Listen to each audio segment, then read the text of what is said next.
We have had some wise teachers to help us understand clinging and aversion. 4 of these teachers, Dr. Seth Zueho Segal, Venerable Dehong, Mary Stankiewicz, and Dave Smith, helped us understand the ins and outs of clinging and attachment, the reality of the human experience, and reminders of the way out of suffering. Hi, it's Margaret Maloney, and welcome to Season 3 of the Death Dhamma podcast.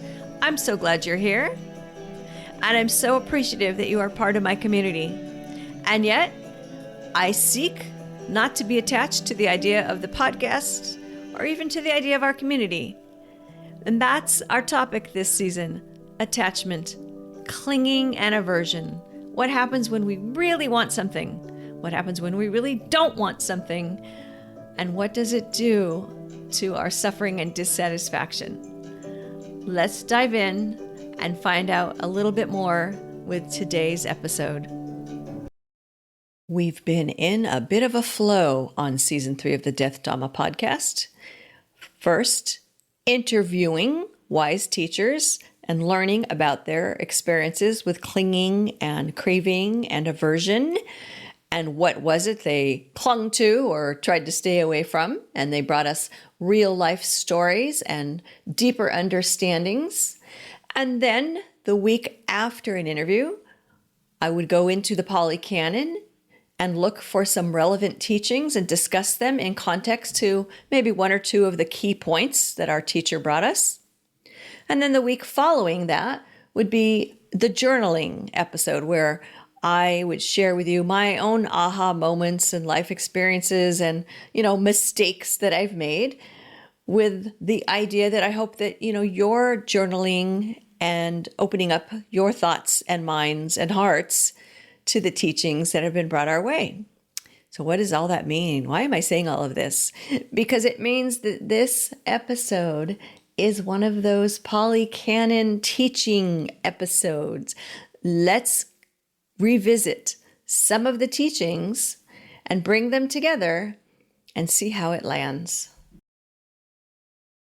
Here we are, close to the end of Season 3 of the Death Dhamma podcast. Soon, I will go on hiatus. So be sure to send your ideas and questions for Season 4. Where should we go next? What topic will best support our journey? I'd love to hear from you, because right now, Season 4 is a completely blank, unrecorded audio, unwritten page. It can be whatever we want it or need it to be. So please feel free to send those ideas to info@margaretmaloney.com, meloni.com. And that would be so helpful, because I do want to continue, and I would love for us to move forward with the Season 4. But now, let's consider the teachings from the Pali Canon that support what we've been talking about and support what our wise teachers have been explaining to us. And specifically, I was trying to look back and think about the teachings that were paired up with the various teachers. And last week, when we did our collective wisdom episode, we looked at or listened to 4 different teachers. And so my thought was, well, let's go back and see what teachings were paired with those 4 different teachers. Because as you now know, we've had a whole season on attachment, and there's a lot. And I don't know that we have exhausted the topic, but gosh, I really appreciate that you've stuck with me and we've done a lot of work here. Okay, so let's circle back to craving and dukkha, tanha and dukkha, and the second noble truth. There is suffering, and we suffer because, why do we suffer? Clinging, attachment, and aversion, right? Clinging and craving and attachment. So here is a passage from the Dhammapada. If this sticky, uncouth craving overcomes you in the world, your sorrows grow like wild grass after rain. If in the world you overcome this uncouth craving, hard to escape, sorrows roll off you like water beads off of a lotus. Remember, it says hard to escape, all right? it's the nature of being human to face this kind of suffering. This is why the Buddha taught it to us. It's not because he thought it was uncommon. He felt like this was the condition that was what we were all plagued with. And he was trying to teach all of us the release from suffering. So here's another passage. If the roots remain undamaged and strong, a tree, even if cut, will grow back. So too, if latent craving is not rooted out, the suffering returns again and again. Not to be discouraging, but a good reminder, most of us don't just sit down and do one, really good meditation combined with one really good learning from a great teacher, and then bam, that's it. No more suffering for us. There are stories of such individuals, but they're not the majority of us. This is not easy. This stuff is difficult. And, remember, if your cravings control you, you will experience much sorrow. If you control your cravings, you will have less difficulty, because this isn't a promise that if you conquer cravings, you will never have difficulty. It means you will navigate those difficulties more skillfully. And skillful and unskillful are such key words for us as we navigate this human realm and we deal with, I want this, I don't want that. How come this person has this and I don't? What is happening? So it's all about the skillful and unskillful application, specifically skillful application of our teachings, right? We cling to sensual pleasures, views, rituals, and observances and thoughts of who we are. And we've heard different people throughout the season express that to us in different ways. For example, Mary Stankiewicz really told us some great stories about her clinging to, herself as an archaeologist, and how that did and did not sometimes serve her and help her. And, she's more than that, just like any of us are more than these roles and titles that are bestowed upon us or that we bestow upon ourselves. And rituals, I shared with my family's preference for lack of ritual around burials. And that lack of ritual may have been helpful to me, but less helpful to others. In terms of craving, we crave forms, sounds, odors, flavors, tangible objects, mind objects. And when feelings arise, cravings arise. That doesn't mean that we cut off feelings. So the point of our practice isn't to cut off feelings, because if there's no feelings, there's no craving. It is knowing that when cravings arise, feelings arise. And so what can we do? I think I just said that backwards. When feelings arise, cravings arise. Pardon me, everyone. And so what can we do? We can be aware. We can watch those feelings come up and understand the cravings that they lead to.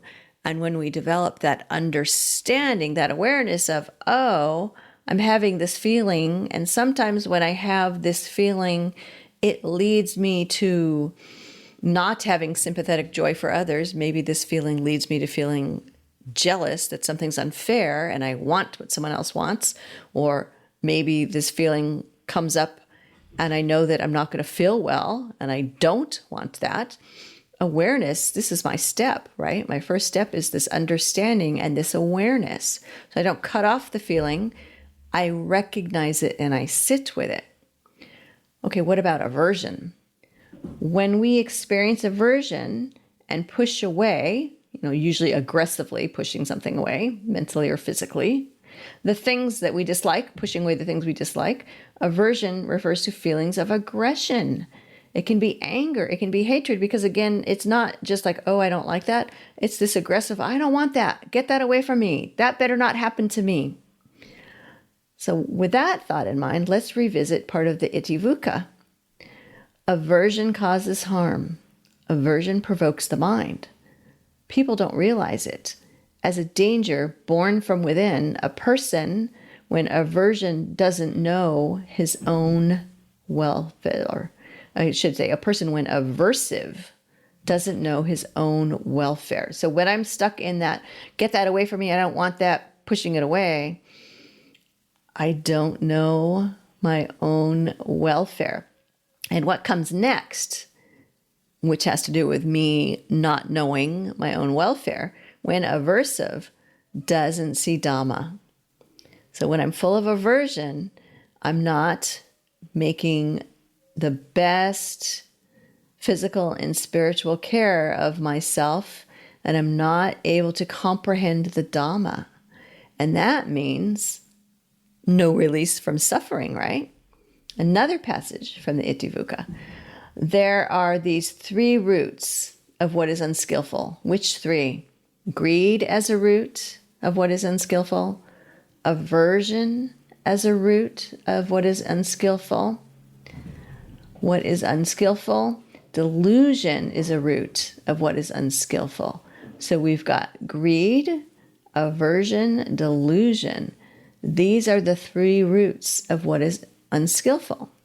And yet another passage.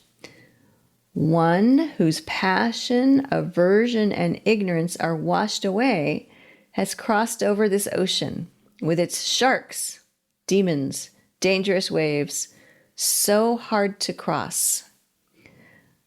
So hard to cross. So let's not give ourselves grief over the challenges we may face in our practices. Because it says hard to cross. It doesn't say impossible to cross. And it's so important for us to remember that and to stick with it. And then to remember, remember I said skillful and unskillful?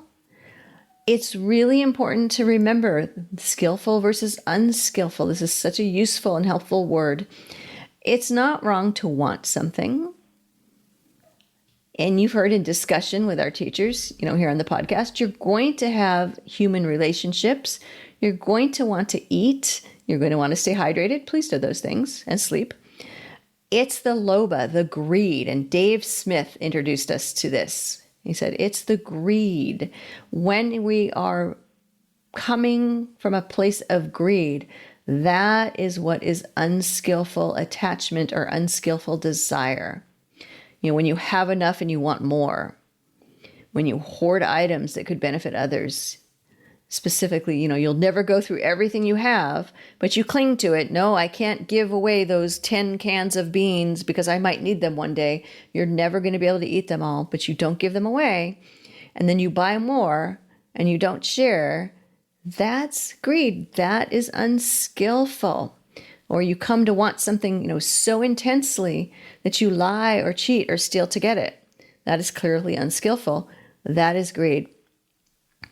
To be unaccepting of impermanence and relentlessly wishing for your time with your loved ones, to be unending. That's greed, right? Our time is not going to go on forever. We are all going to experience impermanence. And we want to find a way to come to a place of equanimity where we can enjoy time with the ones we love and understand that one day, it will be time to let go. So we have a lot going on with all this greed, anger, and delusion. Again, that's part of being human. It doesn't mean we stay this way. It just means this is what we are navigating. The teachings do not say never want something. It's how you crave or create clinging. And for most of us on the path who are yet to be enlightened, like me, we will probably have experiences of greed. Well, the way to overcome greed is generosity. For all of us in thinking about this, where do we start? Start with recognition. Understand that part of our challenge in being human is that we will have the truth of suffering. And that the truth of the suffering is that it comes from our unskillful roots of anger, greed, and delusion, right? Or in other words, we'll say clinging, craving, and attachment. And yet we are fortunate because in this human life, This is the best possible rebirth, is to be a human. And this is where you can do the work. This is where you have access to the Dhamma. And that's where we can do our work to release ourselves from suffering. So watch what arises, the feelings that come up, when and how, and seek to be non-judgmental and compassionate of yourself. Work on those roots like a gardener skillfully tending to his or her plot. No anger or surprise at what has rooted in the garden patch. Just find it, analyze it, and use the right tool, or in this case, the right antidote. For example, love with greed, love with anger, and generosity with greed.